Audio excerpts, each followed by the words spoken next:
Eh, Bien, muchas gracias por la presentación. Eh, Quiero decirles que esta presentación la hago a nombre propio y no compromete las posiciones oficiales de la Universidad Peruana de Ciencias Aplicadas, donde trabajo actualmente, ni tampoco de las otras organizaciones con las cuales he estado vinculado, con el Instituto Nacional de Salud, el Ministerio de Salud de Perú, especialmente la Dirección General de Epidemiología, ni la Organización Panamericana de la Salud, ni otras organizaciones a las que he estado vinculado. Las referencias a las organizaciones se citan en cada caso. Eh, Vamos a conversar acerca de este nuevo problema de salud pública, de este gigantesco problema del COVID-19, la enfermedad por este coronavirus SARS-CoV-2. Como antecedentes, muy rápidamente los voy a pasar. El 31 de diciembre del año pasado, un conglomerado de 27 pacientes con síntomas de una neumonía viral fueron informados desde Wuhan, China. Rápidamente se demostró que existía transmisión humano-humano. Para el 25 de enero, o sea, antes de un mes, se tenían 1.320 casos confirmados y 41 muertes reportadas. Rápidamente se empezaron a reportar casos en otras partes del mundo. Para el 11 de febrero ya pasaban los 40.000 casos y las 1.000 muertes. Para el 20 de mayo ya habían más de 4 millones de casos reportados en el mundo y más de 300.000 muertes. Bueno, y las cifras actuales son realmente catastróficas en todo el mundo. En enero de este año se identificó el agente etiológico, un nuevo coronavirus. Preliminarmente se le denominó el Novel Coronavirus 2019, después fue rebautizado como el SARS-CoV-2. Es estos coronavirus se conocen en el mundo desde hace cierto tiempo. Estos coronavirus se han identificado como agentes del resfriado común. Hay algunos tipos de coronavirus que producen cuadros como cualquier infección respiratoria superior aguda, relativamente leve. En el año 2003 se conoció un nuevo agente que produjo una epidemia en el sudeste asiático y se extendió a gran parte del mundo, el cual fue conocido como SARS, que se trataba de un beta coronavirus. Y también una década después, en el 2012, se describe otro coronavirus también produciendo formas graves, a la cual se le llamó el MERS, el coronavirus relacionado al Medio Oriente. Este agente actual ha sido denominado SARS-CoV-2, que es el agente de la enfermedad llamada COVID-19. Los coronavirus son unos virus que se han estado estudiando muchos en la última década. Aquí tienen la filogenia del SARS-CoV-2 y son virus muy relacionados con virus de murciélagos, ¿no? Estos coronavirus se encuentran presentes en diferentes tipos de murciélagos, sobre todo los murciélagos que se llaman murciélagos de herradura, que se presentan, que existen en el sudeste asiático, especialmente en el sur de China. Se encuentra este tipo de murciélagos que son reservorios de diferentes tipos de coronavirus. Bueno, tuvimos la epidemia y estos son de los primeros reportes, ahí están las referencias. Este cuadro me va a permitir mostrarles algunas de las características de esta nueva enfermedad. Lo que se sabe es que aproximadamente un 30% no van a desarrollar síntomas. No van a desarrollar ningún síntoma y estos van a adquirir inmunidad rápidamente. Se estima que antes de una semana pueden haber adquirido inmunidad. Guíense por favor de este recuadro color amarillo o crema, que más o menos a partir del quinto día empiezan a adquirir inmunidad y podrían ser contagiosos hasta el séptimo día, aunque estudios recientes que voy a mostrar aparentemente los que no tienen síntomas son contagiosos por menor tiempo. Hasta un 55% pueden hacer formas moderadas o leves. Un 10% hacen formas severas que van a requerir hospitalización y formas críticas van a ser aproximadamente el 5%. El 5% van a ser formas críticas que van a necesitar de cuidados intensivos. Son estos los pacientes que van a requerir de una hospitalización en una unidad de cuidados intensivos y ventilación mecánica, y aproximadamente la mitad de ellos van a fallecer.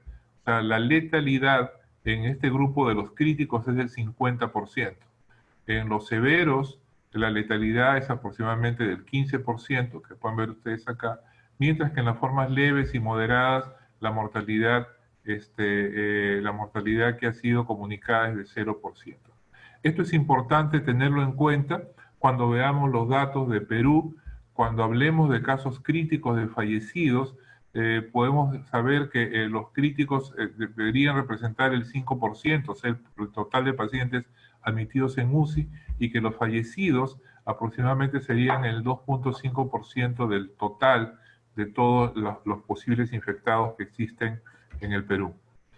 Este gráfico es tomado de una publicación reciente de España, de una guía que sacaron el Instituto Carlos III de España, que orienta acerca de la contagiosidad.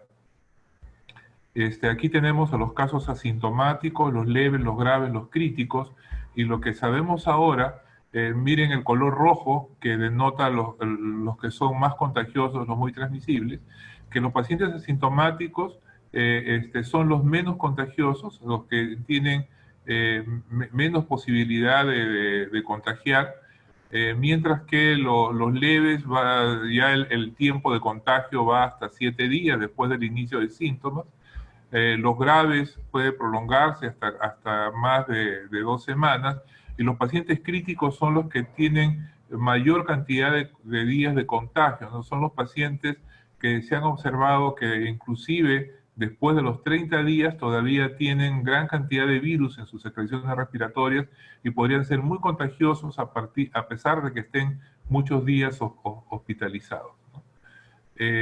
Más adelante voy a hablar un poquito más acerca de las pruebas para hacer la confirmación.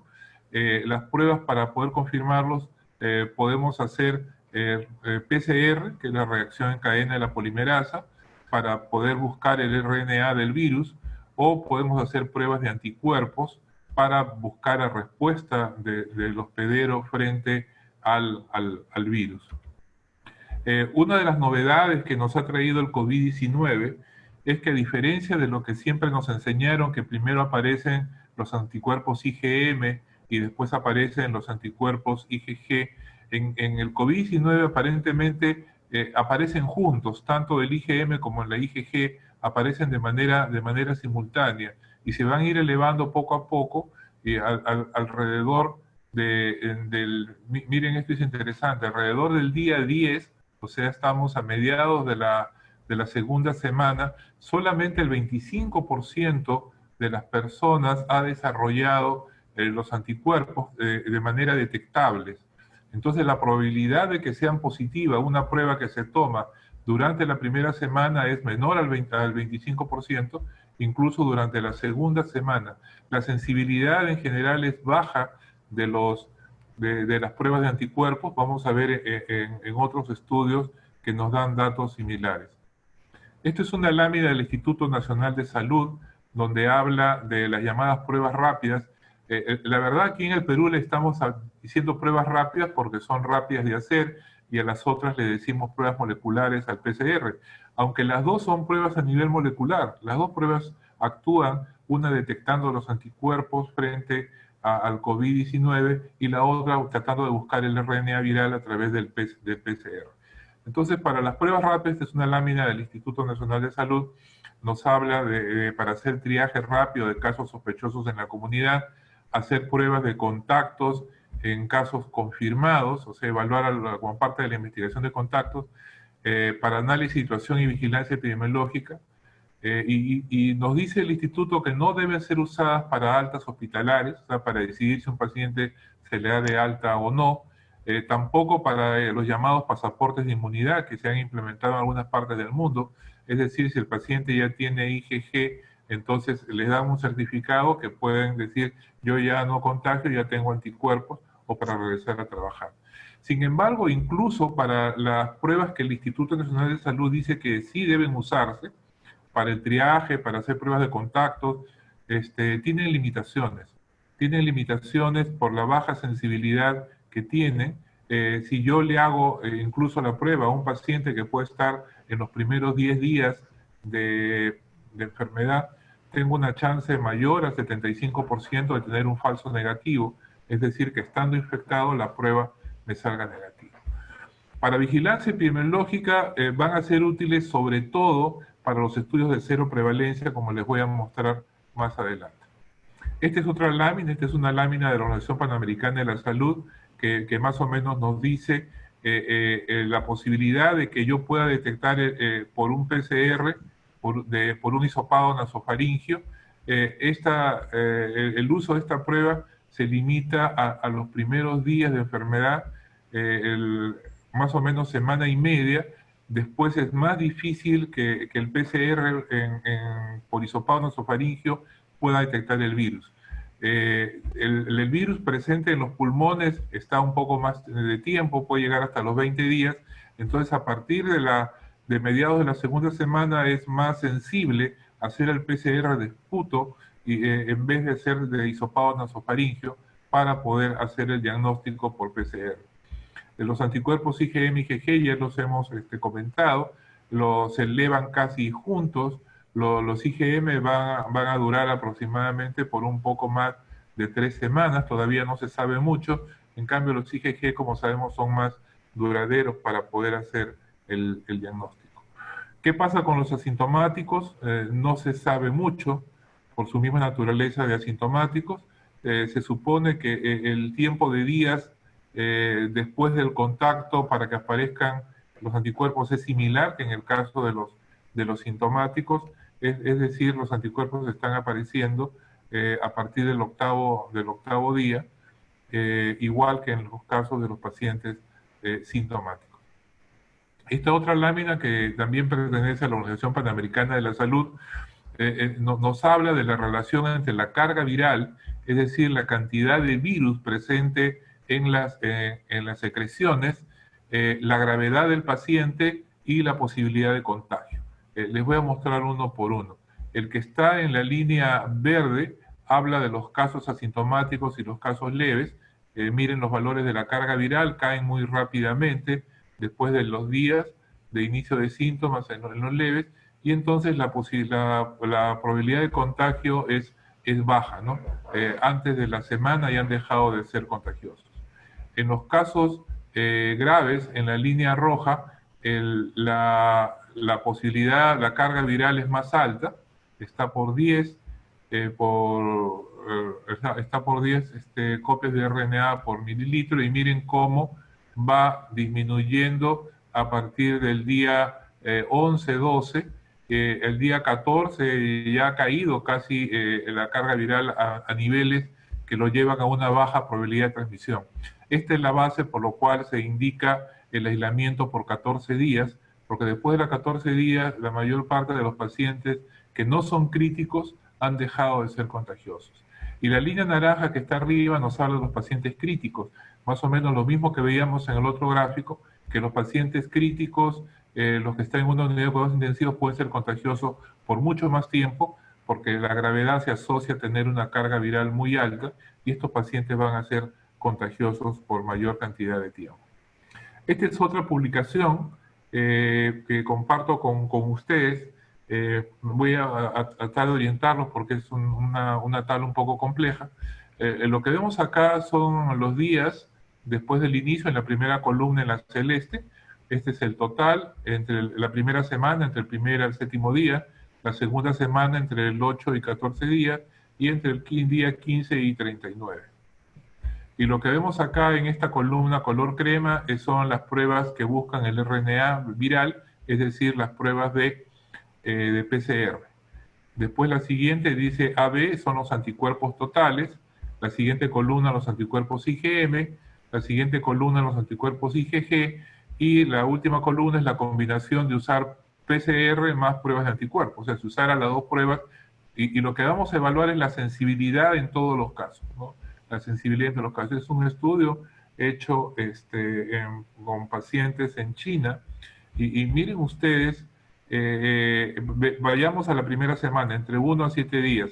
Cuando vemos el RNA, a pesar que es la mejor prueba que disponemos, la sensibilidad es menor al 70%. O sea, en la primera semana, la mejor prueba que tenemos tiene una sensibilidad que llega hasta 66.7. Bueno, el intervalo nos lleva hasta un poco más de 70, pero digamos que alrededor del 70% de la sensibilidad del PCR. Para la segunda semana ya la sensibilidad baja, el PCR en nasofaringio, y recuerden que les decía, la alternativa es hacer PCR de esputo porque todavía se encuentra el virus en los pulmones.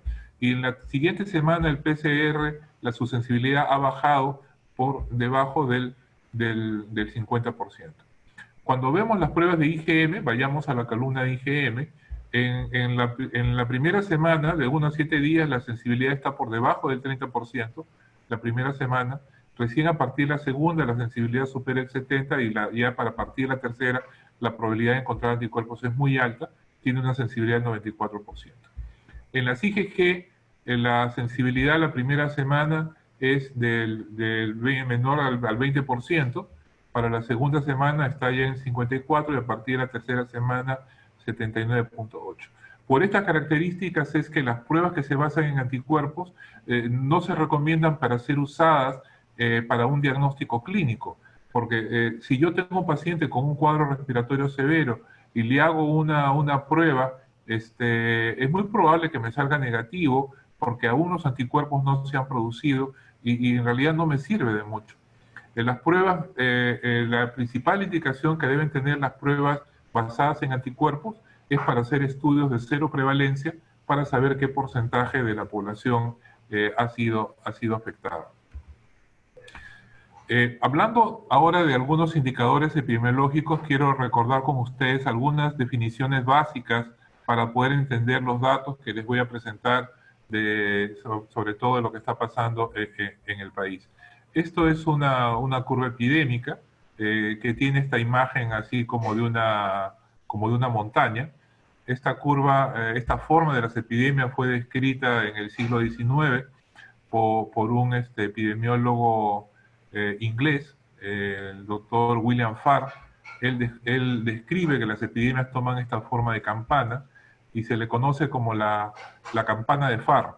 No la vayan a confundir, por favor, con la campana de Gauss.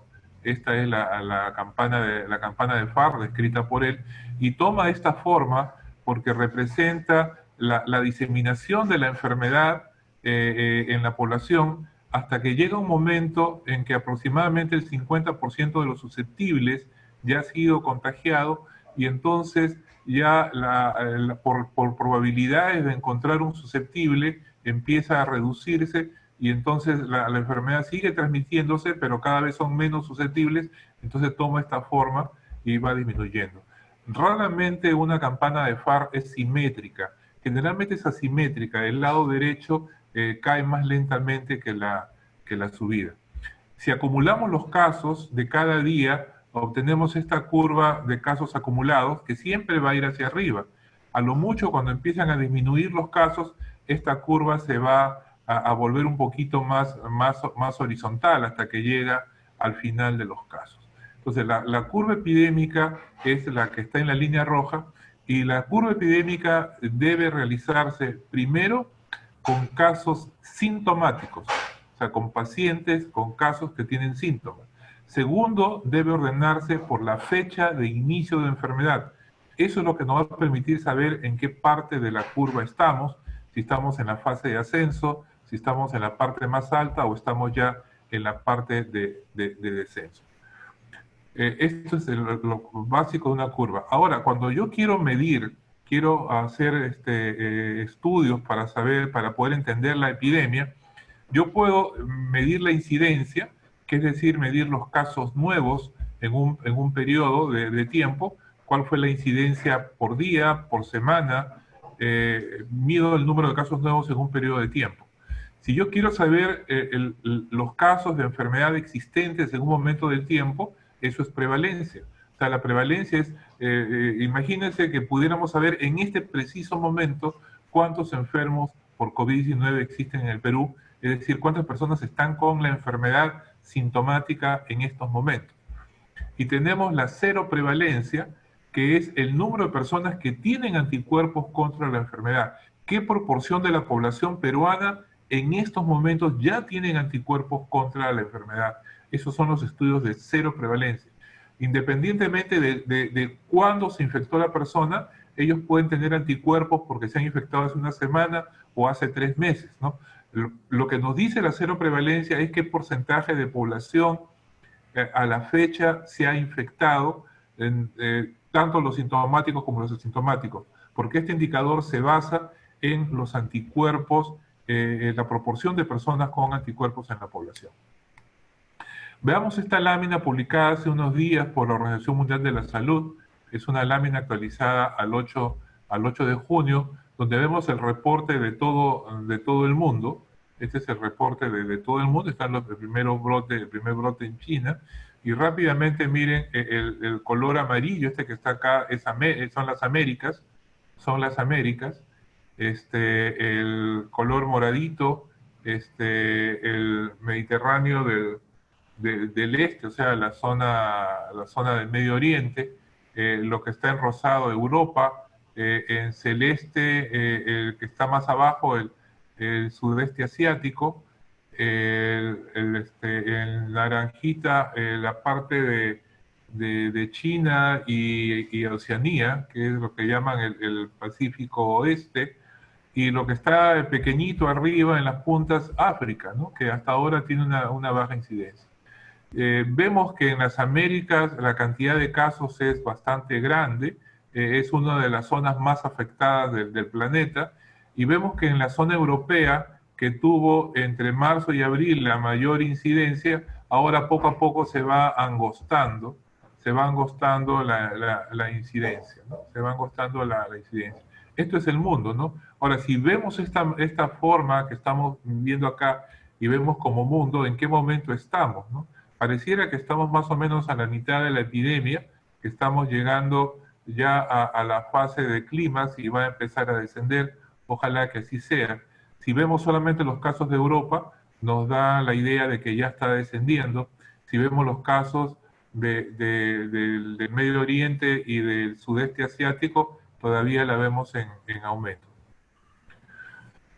Este es el primer estudio que ha sido publicado de cero prevalencia. Se ha hecho en España. O sea, en España han hecho un estudio nacional para poder evaluar qué porcentaje de la población ya ha sido infectada, ¿no? Ya ha sido infectada. Y a la izquierda pueden ver la proporción de población infectada y pueden ver este que está aquí donde está el cursor, es Madrid. En Madrid más o menos el 11% de la población ya ha sido infectada, o sea, tiene anticuerpos. No recuerdo en estos momentos la población de Madrid, pero debe ser una cantidad de personas importantes. Imagínense que tuviéramos aquí en Lima también el 10% de la población. Lima tiene cerca de 10 millones de habitantes, el 10% estaría cerca de 1 millón de habitantes. Si hiciéramos un estudio de cero prevalencia aquí en Lima y suponiendo que la prevalencia sea el 10%, tendríamos entre 900.000 a 1 millón de personas que tienen anticuerpos. Entonces, no hay que confundir la cero prevalencia de la población con el número de casos nuevos sintomáticos que puedan presentarse. En este estudio español también se preguntó a la población si había tenido síntomas, o sea, 3 o más síntomas, considerando fiebre, tos o dificultad para respirar. La presencia, y acá tienen los datos de esta encuesta nacional que se hizo, ¿no? Miren que Madrid tuvo cerca de 20% de personas que reportaron haber tenido la presencia de 3 o más síntomas o presencia de anosmia, como una característica de la enfermedad. Tengo entendido que en nuestro país se va a hacer en las próximas semanas un estudio de cero prevalencia para Lima y Callao. Este estudio nos va a revelar qué porcentaje de la población peruana ha sido afectada, ¿no? Quizás uno de los indicadores más sensibles que nos pueden ayudar a entender la magnitud de la epidemia son las muertes, ¿no? Esta es una noticia de hace unos días en radioprogramas donde nos dice que fallecen 400 personas más en el Perú cada día, 400 más de las esperadas. Estos son datos del SINADEF, del Sistema Nacional de Registro de Defunciones en el país, que desde hace pocos años, hace unos 3, 4 años, tenemos un certificado en línea, de certificados de defunción a través de Internet, lo cual nos permite tener información más cercana. Aquí hay varias cosas que ver. Perú hasta hace unos 5 años más o menos, se decía que tenía un subregistro de defunciones entre el 30 y 40%. En los últimos años se ha trabajado mucho para mejorar el registro de defunciones en el país. Y tenemos la posibilidad de que ahora los médicos puedan hacer el certificado de defunción en línea a través de una aplicación que pueden tenerla en su teléfono celular. Entonces, por un lado, es cierto que se está diagnosticando más muertes, pero por otro lado, si comparamos lo que pasó en enero, febrero, y con los años anteriores, y comparamos los últimos meses, realmente hay un incremento notorio, prácticamente se duplica la cantidad de muertes registradas. Estas son noticias también recientes, estas son del diario Gestión, que dice una semana con cifra récord de contagios, la tendencia de los casos de COVID-19. Perú se ubica entre los 10 países del mundo con más casos de coronavirus, y acá dice una semana con cifra récord de contagios. Y acá está, miren, esta es la curva publicada en el diario Gestión, y aquí en el diario han colocado los valores de los reportes oficiales del Ministerio de Salud, lo que colocan en el sitio web todos los días, o lo que nos informa el presidente, ¿no? Entonces este es el número de nuevos contagios, entre comillas voy a decir contagios, cada día. En realidad, ¿qué es lo que están reportando? Según lo que entiendo, lo mismo que informa el Ministerio de Salud, lo que se están reportando son los casos positivos a las pruebas que se están haciendo. O sea, esta es una combinación de datos de los nuevos casos con enfermedad que son confirmados en los establecimientos de salud, y se le está sumando los casos que se encuentran con anticuerpos positivos cuando se hace una prueba rápida en estos sondeos que se están haciendo en los mercados, se están haciendo en los paraderos de buses, etcétera, y estamos sumando casos cero prevalentes con casos incidentes con cuadros sintomáticos. Mi opinión personal es que no debería hacerse esto, que son conceptos diferentes. Si tuviéramos la oportunidad de hacer 1 millón de pruebas hoy día, encontraríamos pues 500.000 de positivos, y no quiere decir que esto es que la curva se ha disparado nuevamente, ¿no? Mi opinión es que esto de que Perú está en los 10 países con mayor cantidad de casos se está basando en un error de procedimiento de cómo se están contabilizando los casos. Este es el artículo donde aparece este cuadro, ¿no? Perú hace unos días con 164.000 casos, ya hemos pasado los 200.000, y más de 1 millón de muestras realizadas, ¿no? Y la explicación no es que el país que hace más muestras va a encontrar más casos, porque si ustedes ven las metodologías usadas en varios países, hay países que están midiendo bien, hay otros países que también están sumando, pero que han sido criticados por sus propios gobiernos, ¿no? Miren lo que ha pasado en Brasil. Dice, Brasil restablece datos de COVID-19 tras polémica, ¿no? Restableció el martes datos detallados en su sitio web tras la controversia sobre el retiro de los totales acumulados. O sea, de diferentes maneras se han cometido errores, pero no hay que mezclar casos incidentes sintomáticos con los cero prevalentes. Esta es la alerta epidemiológica número 16, que es, está vigente, que es la que el Centro Nacional de Epidemiología del Ministerio de Salud emite como normas directivas para toda la red nacional de epidemiología, ¿no? En esta alerta epidemiológica define lo que es cuarentena, lo que es aislamiento, define el caso sospechoso en quien los servicios de salud deben sospechar de un caso. Dice, persona con infección respiratoria aguda que presente 2 o más de los siguientes síntomas: tos, dolor de garganta, dificultad para respirar, congestión nasal y fiebre, y tener estos antecedentes de contacto directo a un caso confirmado, resistencia o historia de viaje a una ciudad con transmisión comunitaria, historia de viaje fuera del país, persona con infección respiratoria aguda grave, y define como caso confirmado al caso sospechoso con una prueba de laboratorio positiva para COVID-19, cualquiera de las dos pruebas, y también al contacto asintomático con una prueba de laboratorio positiva, ¿no? Y esto es personal, dice, no debería considerarse para la curva epidémica, tampoco para el cálculo de letalidad, como vamos a ver más adelante. La letalidad es la proporción de personas que van a fallecer del total de los casos. En cualquier libro de epidemiología encontramos, para el cálculo de la letalidad, en el numerador va el número de personas que fallecen sobre el total de los casos sintomáticos o los casos aparentes. Tanto en los libros de la OPS como en cualquier literatura encontramos eso, ¿no? Entonces, el considerar al caso asintomático va a alterar el conteo de casos, y por otro lado, al incrementar el denominador, va a hacer que la letalidad sea más baja de lo que realmente es. Y eso puede confundirnos y hacernos caer en errores para tomar decisiones. Estos son los datos que publica el Ministerio de Salud todos los días. Esto es de hoy día, está la fecha actualizado al 11 de junio. Lo acabo de bajar unos minutos antes de la conferencia porque quería tener los datos actualizados.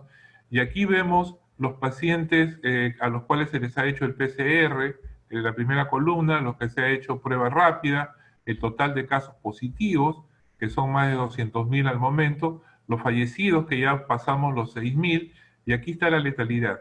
La letalidad promedio para hoy día es 2.84%.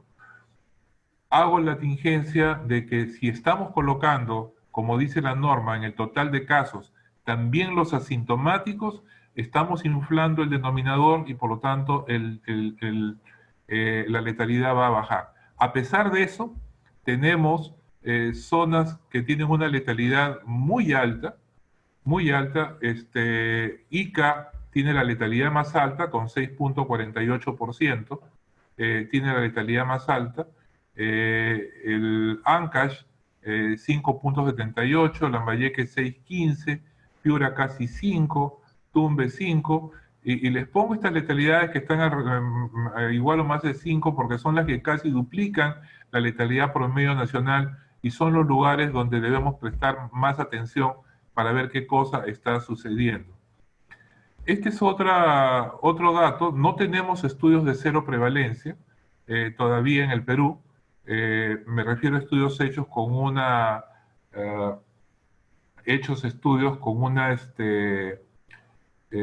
con una muestra representativa de la población. Sin embargo, lo que tenemos acá es la positividad del total de pruebas que se han hecho. O sea, tenemos en promedio que la positividad a nivel nacional es 16%. Lamentablemente en este gráfico están juntos los sintomáticos con los asintomáticos. Si tuviéramos el dato en población asintomática, de repente eso se podría acercar a la cero prevalencia y podríamos tener una idea de la magnitud. Sin embargo, donde la positividad es mayor, la estamos viendo en el Callao, en Piura, en Lambayeque, en Loreto, en Ucayali, lo cual nos llama la atención, también lugares donde la infección ha tenido una mayor magnitud, ¿no? En cuanto a la evolución de los pacientes, este es un dato que, se los digo, para mí sinceramente un tanto confuso, porque es lo concurrente en este momento. No tenemos datos de históricos O sea, deberían manejarse estos datos con un enfoque de cohorte para ver, digamos, de todos los que fueron hospitalizados en tal mes, cuántos fallecieron, cuántos tuvieron evolución favorable. O sea, esta información podríamos tenerla de mejor calidad. Igualmente, la disponibilidad de camas en UCI, aquí aparece como que siempre hay camas disponibles. Sin embargo, en la práctica, en Lima, en las últimas semanas, los hospitales han estado llenos, y un problema es que el COVID-19 lo que estamos viendo es que las personas necesitan 2, 3, 4, hasta 5 semanas de hospitalización o más. O sea que sin tener una gran cantidad de casos nuevos, los hospitales están permanentemente colapsados, y las posibilidades cada semana que se abra una nueva vacante, por decir así, para ingreso a UCI realmente sigue siendo muy limitada. O sea, los hospitales no empiezan la semana vacíos, están llenos permanentemente, y entonces la posibilidad de que una persona que requiera cuidados intensivos, sea por COVID o sea por otra enfermedad, está encontrando hospitales saturados de pacientes llenos, y la probabilidad de que no reciba un tratamiento y que pueda morir no por falta de medicamentos, sino por falta de un espacio para atención es muy alto. Y justamente vemos en este gráfico de acá que están los fallecidos. Esto también es reporte de hoy día. Miren que los fallecidos en el MINSA han fallecido más de 2.000 pacientes, en el Salud igualmente más de 2.300, pero este grupo que dice falleció en domicilio o alojamiento está creciendo cada día. Tenemos 750 personas del total de fallecidos que han fallecido en su alojamiento. Todas estas personas tuvieron un cuadro severo que después fue confirmado como COVID-19, sin embargo no llegaron a un establecimiento de salud. Aquí todavía no estamos hablando del exceso de fallecidos que se ha encontrado en el SINADEF, y que es proceso de otro tipo de estudio. Esta información es la que se publica directamente del Ministerio de Salud en lo que se llama Sala Situacional COVID-19. Ustedes ponen en Google Sala Situación COVID-19 y les lleva a esta información todos los días. Permite descargar en Excel, y también tienen a la derecha un enlace para ir al SINADEF, donde está el registro de fallecidos. Lo que vamos a ver ahora es la información que publica el Centro Nacional de Epidemiología, que es otra entrada, otro sitio web que tiene el Ministerio de Salud, donde es información un poco más detallada y un poco más ordenada para poder entender la situación. Esta es la última publicación, que está al 9 de junio.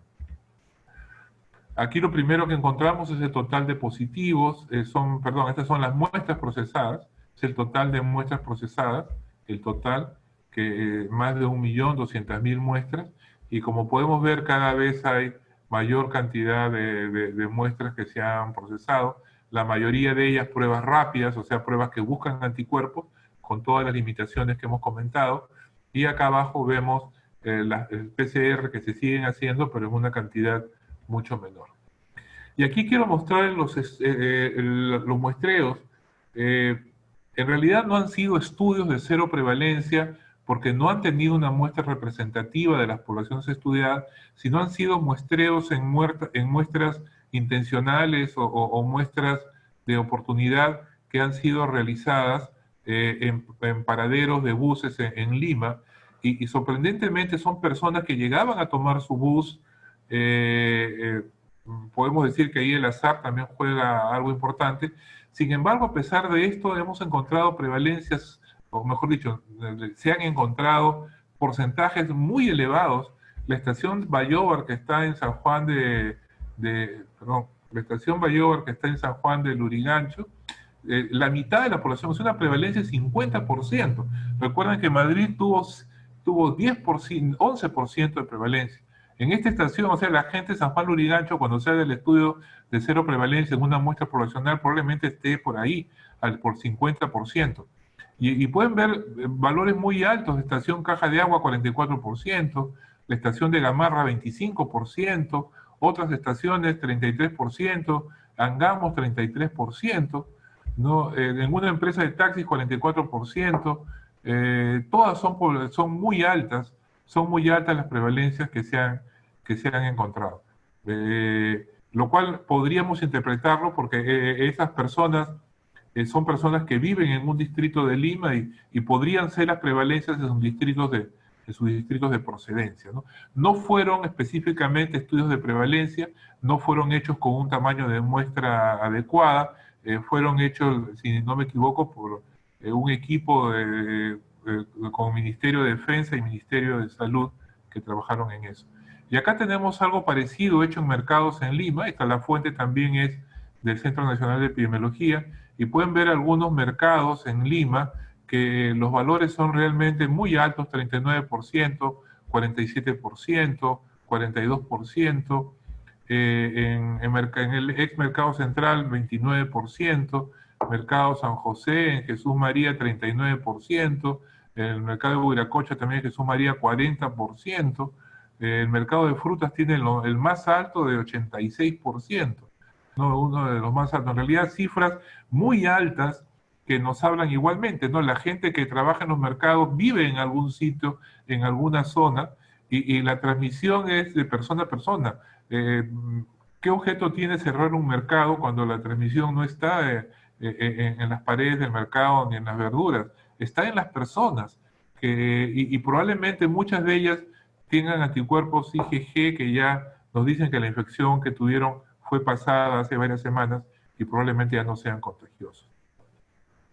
Estos estudios igualmente de mercados que se han hecho a nivel nacional en diferentes sitios, y esto nos muestra la heterogeneidad que tenemos en el país. Las epidemias se van moviendo. Generalmente este tipo de epidemias de transmisión persona a persona que se originan en otro país, en otra parte del mundo, a las primeras poblaciones que afecta son son a las poblaciones que viven en los centros urbanos, sobre todo todos los centros urbanos residenciales, donde está la población que ha podido tener la oportunidad de viajar fuera del país. Después se extiende a los lugares más densamente poblados y poco a poco va caminando al interior del país a poblaciones más pequeñas, ¿no? Miren algunos mercados en Piura, como el mercado de las Capullanas, que queda en Sullana, tiene 51% de población afectada, ¿no? Y otros mercados en el norte también con prevalencias muy, muy elevadas. Aquí tenemos las curvas que publica el Centro Nacional de Control de Enfermedades, y miren, acá a la izquierda está la curva ordenada según la fecha en que fueron entregados los resultados. Y pueden ver que la curva se va hacia arriba, aunque en las últimas semanas ha disminuido. No indica si son sintomáticos o asintomáticos, solamente que es la suma de las pruebas PCR más pruebas rápidas ordenadas por fecha que fueron entregados los resultados. Y a la derecha vemos los mismos datos, la curva, pero ahora ordenados por fecha de inicio de enfermedad, como debe ser la curva epidémica. Y solamente son pacientes sintomáticos. Están ordenados por fecha de inicio de síntomas. Y vemos cómo cambia de forma, y ahora sí ya empieza a dibujarse la campana de FAR, la curva epidémica, y vemos que en las últimas semanas hay un descenso en el número de pacientes. Cuando se referían a la meseta, probablemente se referían a la parte de la cúspide de la curva, donde hace, digamos, dependiendo del tipo, vamos a ver más adelante el tipo de curvas epidémicas, a la parte más alta. Según este gráfico, ya estamos descendiendo en el número de casos en las últimas semanas. Sin embargo, déjenme señalar que esta es la curva con la cantidad de población susceptible que se encuentra en estos momentos en la calle. Estamos hablando de las personas que por razones laborales tienen que estar en la calle, los policías, las personas que trabajan en los mercados, en transporte público, o la gente que tiene que salir para viajar en transporte público.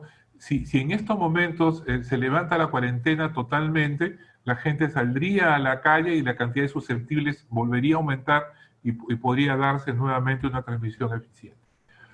Según informes propios del Centro Nacional de Epidemiología, cerca de un tercio son asintomáticos, cerca de un tercio de los que se han diagnosticado, y eso hay que tenerlo en cuenta para poder ajustar las tasas. Aquí vemos las defunciones ordenadas por grupos de edad. La mayor cantidad de funciones se está presentando, el 68%, en los mayores de 60 años, ¿no? seguido de los de 30 a 59 años. También en población joven hay defunciones y también en adolescentes y niños, pero muchísimo menos. Algo parecido se ha mostrado en otros países, o sea, esto de que personas mayores tienen una mayor posibilidad de fallecer y de hacer formas graves, ¿no? Aquí están las tasas de letalidad calculadas para grupos etarios y también vemos esa progresión. Miren que en la letalidad para los adultos mayores es de cerca de 12%. Sin embargo, vuelvo a señalar que aquí en la columna de confirmados se están considerando también a los asintomáticos, lo cual infla el denominador y no debería hacerse. Hace unos días con un grupo de colegas epidemiólogos logramos tener información de algunas regiones del país para poder calcular la tasa de letalidad ajustada solamente con los sintomáticos. Y por ejemplo en Ica, que tiene 7% de pacientes, tiene 6 punto y pico por ciento, casi 7 de letalidad, cuando la recalculamos solo con los sintomáticos, la letalidad subió a cerca de 13%. Por lo tanto, la letalidad real podría ser mucho mayor que la que estamos observando. Bien, ahora para empezar a hablar de la parte de control o de las bases epidemiológicas para el control de epidemia, el primer concepto que debemos tener es que una pandemia es la suma de epidemias nacionales y de epidemias regionales. Quiere decir que no es que todos los países o todas las regiones en el mundo empiecen a incrementarse los casos a la vez y empiezan a bajar a la vez.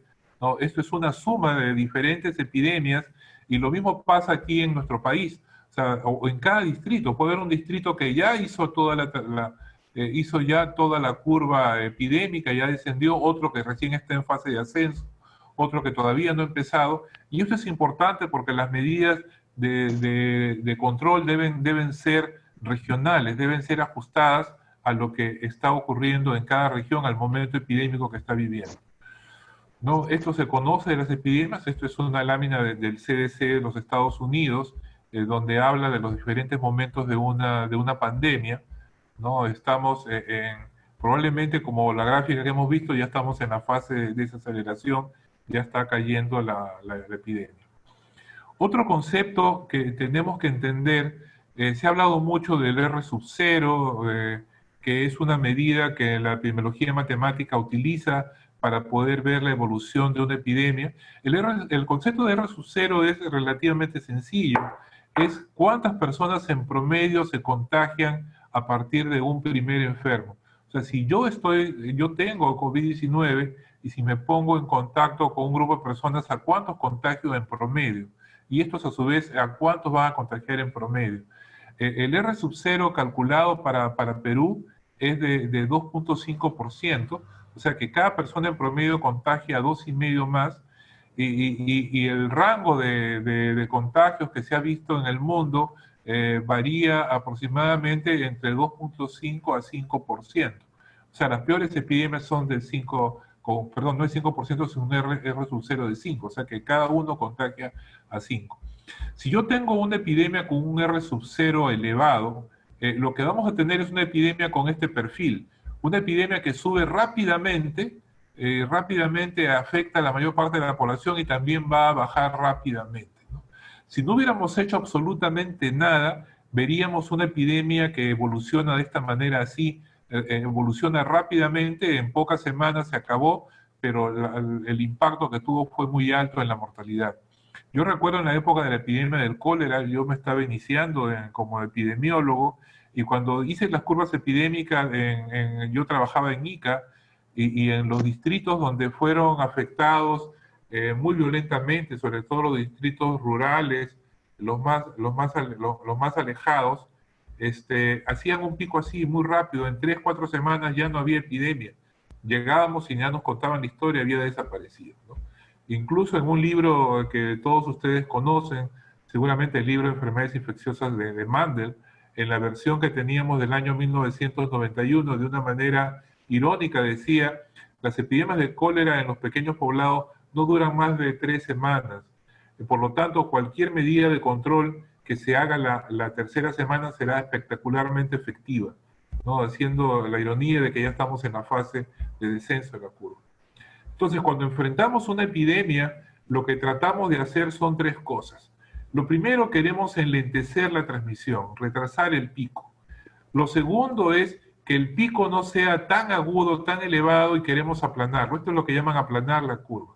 Vamos a aplanar la curva, ¿para qué? Para que no haya una sobrecarga sobre los servicios de salud y podamos atender los servicios, los pacientes graves. No es lo mismo atender 100 pacientes graves que requieran UCI en un solo día que atender esos mismos 100 pacientes a lo largo de 3 de 4 semanas. Lo tercero es disminuir el número total de casos para reducir el impacto. Cada país tiene una capacidad de atención, tenemos un umbral de capacidad de respuesta que puede estar dada por la posibilidad de que un paciente sea admitido en una cama de cuidados intensivos o tener ventilación mecánica. Si la epidemia tiene la posibilidad por ejemplo, en un caso de que el R sub 0 sea tan grande que hace que la epidemia sea muy aguda, van a superar los casos graves que está en la línea punteada roja, van a superar la capacidad de respuesta frente a la pandemia y entonces la posibilidad de que tengamos una gran cantidad de muertos porque no pudimos atenderlo es muy alta. Si logramos aplanar la curva, vamos a disminuir el número de casos, vamos a extender, vamos a reducir el impacto y esto es lo esperado, ¿no? Lo esperado es que tengamos capacidad de atender a los pacientes graves y entonces nuestra mortalidad sea menor. Lamentablemente lo que hemos visto es que a pesar del esfuerzo que hemos hecho en el país, del confinamiento social muy intenso que se ha realizado, no hemos logrado bajar el umbral o subir el umbral, mejor dicho, para poder tener capacidad de atender a los pacientes y tenemos los hospitales colapsados, tenemos los hospitales llenos de pacientes, y mucha gente que se queda fuera del sistema de atención y estamos viendo la cantidad de muertos en sus domicilios que empieza a aumentar. Ahora, ¿este R sub 0 de qué depende? ¿De qué depende este R sub 0? El R sub 0 es una ecuación de tres factores que vamos a analizar. El primer factor se llama la tasa de exposición. ¿Qué significa la tasa de exposición?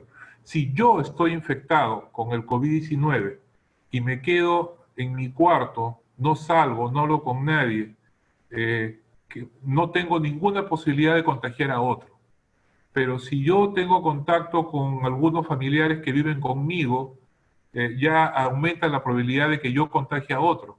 Si yo salgo a la calle y voy a una reunión de amigos, o voy a un espectáculo público con gente, la probabilidad de que yo contagie a otros empieza a aumentar. Entonces, el primer factor de tasa de exposición me dice cada persona infectada qué probabilidad tiene de contagiar a otro, ¿no? Y esto es la base para las medidas de distanciamiento social que tomamos, porque lo que tratamos de hacer es reducir la tasa de exposición en las personas. El segundo factor es la eficiencia de la transmisión. O sea, ya que me expuse, o sea, ya que estoy en contacto con otra persona, ¿qué probabilidad tengo de contagiarlo? O sea, si yo me puse a hablar con una persona en la esquina, ¿qué probabilidad tengo de contagiarlo? ¿No? Si yo voy a una reunión de amigos y estoy en un bar, en un café, en una mesa compartiendo con 3, 4 personas, y yo estoy infectado con COVID-19 y estoy conversando con ellos, hablando, ¿qué posibilidad tengo de contagiarlo? Esa es la eficiencia de la transmisión. Lamentablemente, esto es una propiedad del virus y no puedo hacer mucho por modificarlo. Y lo tercero es la duración de la infecciosidad. Yo como infectado, como contagioso, ¿cuánto tiempo estoy contagiando a los demás? O sea, si yo al segundo día de síntomas me quedo confinado en mi casa, solamente fui contagioso un par de días. Pero si yo salgo a la calle y voy a reuniones, o soy un policía que estoy conversando con otros, o soy un vendedor en un mercado que estoy atendiendo personas, o sea, mientras más días estoy contagiando a otros, ese es otro factor, ¿no? En algunas enfermedades, el tratamiento puede hacer que la persona no sea contagiosa. Si yo tengo un paciente con tuberculosis y le doy tratamiento, voy a dejar que sea contagioso. En la influenza, cuando al paciente le dábamos oseltamivir, estábamos tratando de que deje de ser contagioso. Entonces, frente a estos tres componentes es que yo tengo que tomar medidas para poder tratar de neutralizarlas.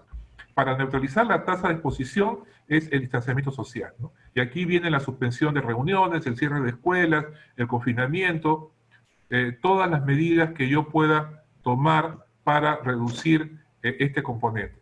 Para el segundo, para reducir la eficiencia de transmisión, es el fundamento para el uso de equipos de protección personal, para el uso de mascarillas, protectores faciales, que es lo que me protege de la transmisión directa, y el lavado de manos, que es lo que me va a proteger de la transmisión indirecta que puede darse a través de objetos contaminados con secreciones, ¿no?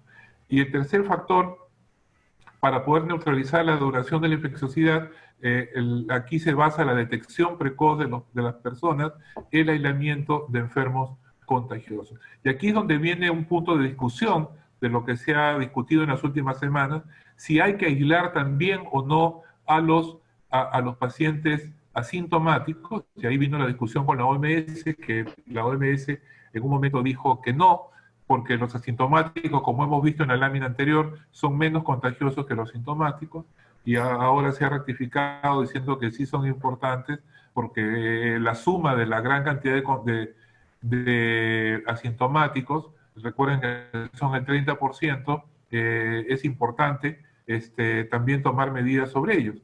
Pero lo que quiso decir en el primer comentario la OMS es que sabiendo que los sintomáticos son más contagiosos, si yo dispongo de limitados cupos para centros de aislamiento, debo preferir aislar a los sintomáticos porque son más eficientes en el contagio de otras personas, ¿no? Entonces estas son las bases de lo que es las medidas de distanciamiento social, el uso de mascarilla y el aislamiento de los pacientes contagiosos, que son en ausencia de una vacuna efectiva o de un medicamento que pueda dar como quimioprofilaxis, son las únicas herramientas que disponemos y el resto ya es organización para poder hacerlo, ¿no? Entonces, para poder reducir la transmisión en la calle, en el contacto persona a persona, en los locales públicos o la transmisión secundaria en el hogar, es que tomamos las medidas de distanciamiento social, aislamiento de los pacientes sintomáticos, el aislamiento de personas que trabajan para que no vayan a laborar por 2 semanas, o el aislamiento domiciliario si es que es posible, lo cual cada vez sabemos que es poco posible en hogares pobres donde duermen 3, 4 en una sola habitación, y entonces se requieren de centros de aislamiento para poder reducir el riesgo de transmisión secundaria intrafamiliar. Finalmente, quiero mostrarles este resumen que lo preparé a propósito de una invitación que me hizo el Colegio Médico de Ica.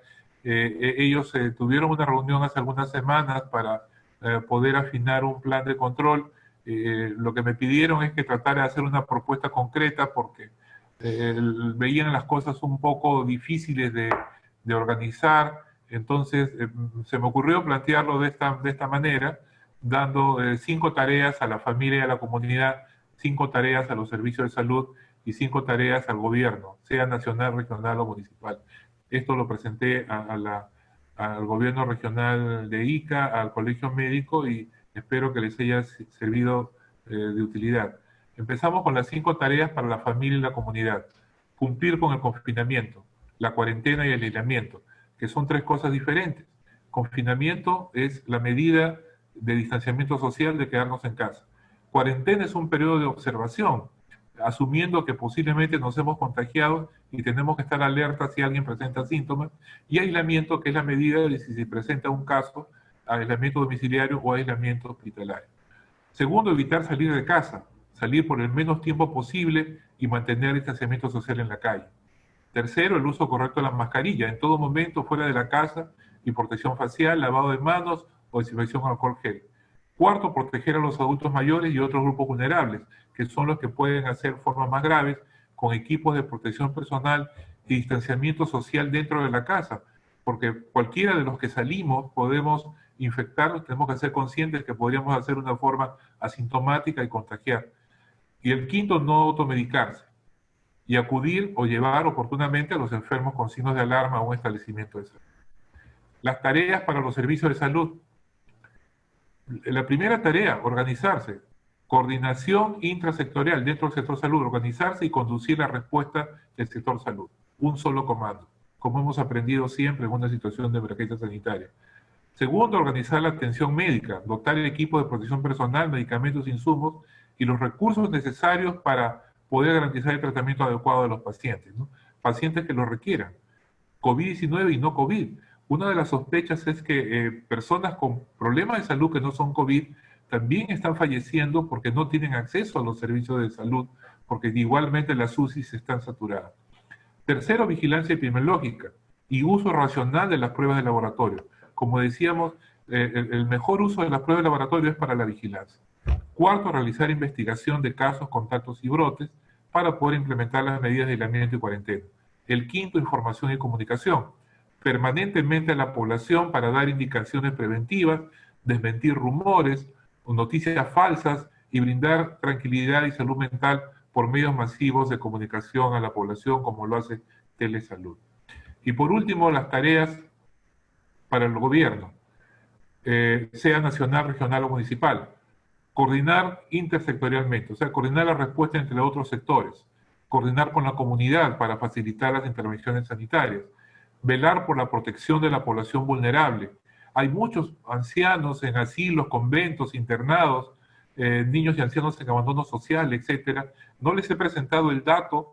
En una sala de situación anterior están las prevalencias en poblaciones cerradas en Lima. Las prevalencias en asilos de ancianos en Lima superan el 30%, en muchos de ellos que han sido afectados y con fallecidos en cantidad importante. Tercero, capacitar y proveer de equipo de protección personal a trabajadores expuestos.